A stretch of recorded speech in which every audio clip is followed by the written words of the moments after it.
When you do core exercises, you're not just training your abs, you're training a built-in pressure system that naturally decompresses your spine. And there's a hidden benefit to core training that almost no one talks about and that I'm going to talk about in this video. And this is not just puffery. Those of you that have been listening to me for a while know that I don't mess with that.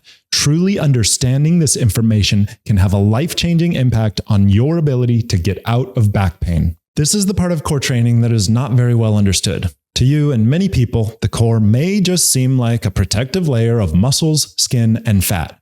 But I really want you to understand how powerful this system works to support your spine. For example, your abdominals are not just a layer of protective armor from getting punched in the stomach.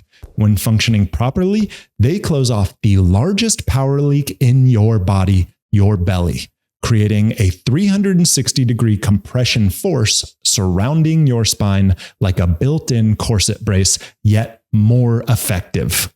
To be very clear, there is no back brace, lumbar support, or even surgery that can come close to the effectiveness of a well-trained core for supporting and even decompressing your spine. So we're going to talk about this not very well-known benefit that causes the core to actually decompress the spine. And we're also going to talk about which core exercises are best for training that, because not all core exercises are created equal.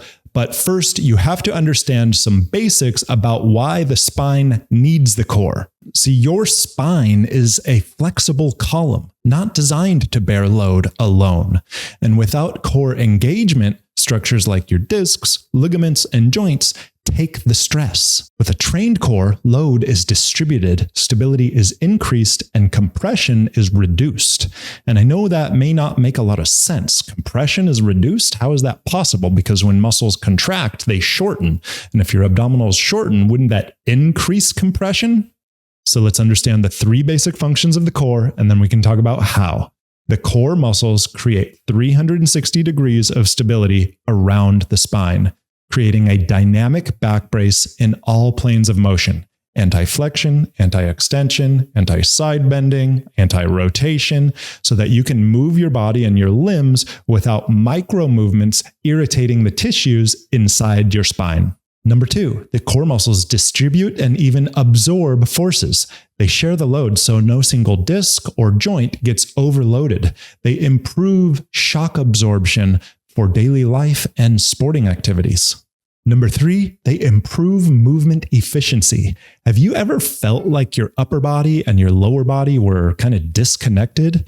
Well, the core is the connection that transfers the load between your legs and your upper body so that no energy is wasted and no unnecessary movements occur in your midsection, which creates friction and wear and tear on your spine. The exercises that are the best for training the core to accomplish these three basic functions do not usually involve movement or bending of the core or spine, like sit-ups or crunches. You should not be doing these exercises because they are training contractile shortening of the muscles and creating even more compression forces on the spine.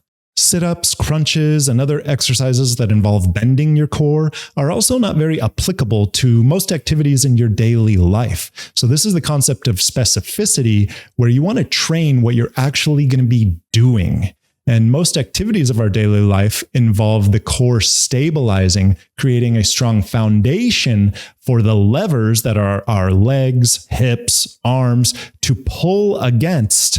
And those are the limbs that are moving while our core is supposed to remain stable. And so we want to train exercises that are more specific to this. And that is a style of contraction called isometric. And so we are resisting movement in our core against forces that are trying to move our core. And this could be exercises like planks, dead bugs, bird dogs, and other exercises that may not even seem like core exercises, but they really are if you're doing them the right way. Like deadlifts, squats, and even more complex exercises like a clean and press, where your core is resisting the forces that are trying to rotate it or turn it against the weight that you're pressing.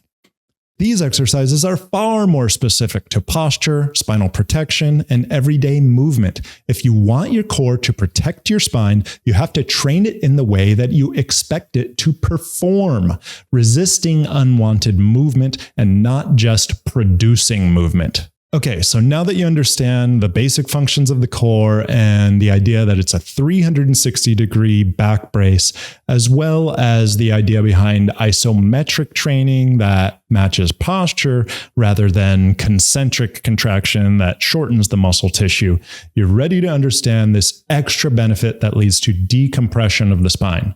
So when we're standing with good posture and we have healthy tone in our abdominal muscles, what happens is our diaphragm actually functions better. It improves the angle of contraction of the diaphragm to be a more downward angle rather than contracting forward, pushing that pressure of your breath out your belly and all that power getting lost out your belly. So when the pressure of the diaphragm goes downward, due to healthy tone in your abdominal muscles, that pressure from your breath gets contained in your core.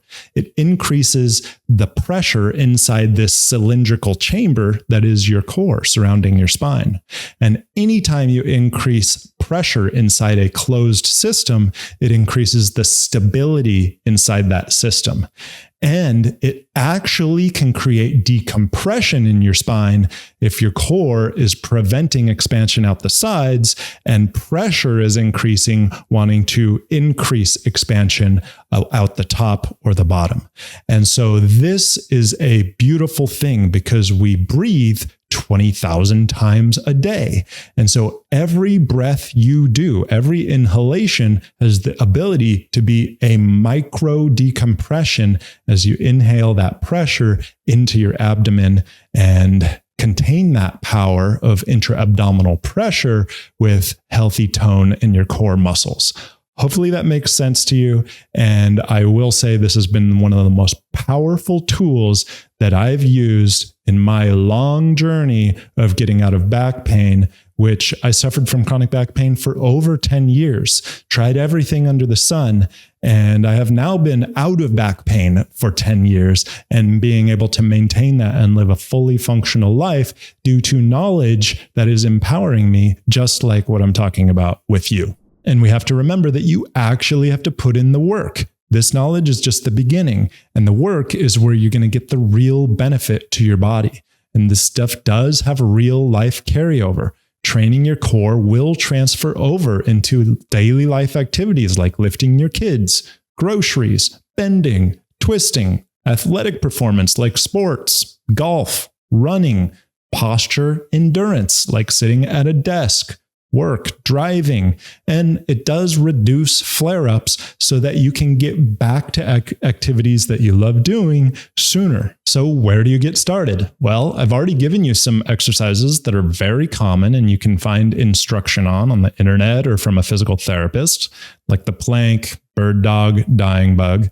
I also have put out tons of free resources on the YouTube channel, including an exercise called 1 minute back pain relief, which will blow your mind if you have not understood how much the core actually shuts off in our daily life and an easy way to turn it on. And that's really what core balance training is all about, is turning on your core and reactivating it so it's participating more in all of the activities of your daily life, not just the exercises that you're doing while you're in the gym. And this is really what the long-term goal should be for everybody. And so there's, like I said, a lot of free resources. There's a free 7-day trial of the program, and there are just lots of information out there for you to be able to get started. And the hardest part is going to be the daily persistence that you have to practice. You have to get down on the floor every single day, and that takes accountability. So that's one of the things that we've also included in core balance training is built-in accountability, because we know that really the program is only half the solution, and the other half is that you actually do it. So whatever it takes, make a commitment to yourself put it in your calendar to get down on the floor every day and start doing some core training exercises, because it is going to have expansive benefits throughout your entire life. And remember, your core isn't just about abs. It's a built-in pressure system that stabilizes, protects, and even decompresses your spine. I'll be back next week to talk about another topic for getting out of the back pain cycle for good. And until then, get down on the floor and connect to your core.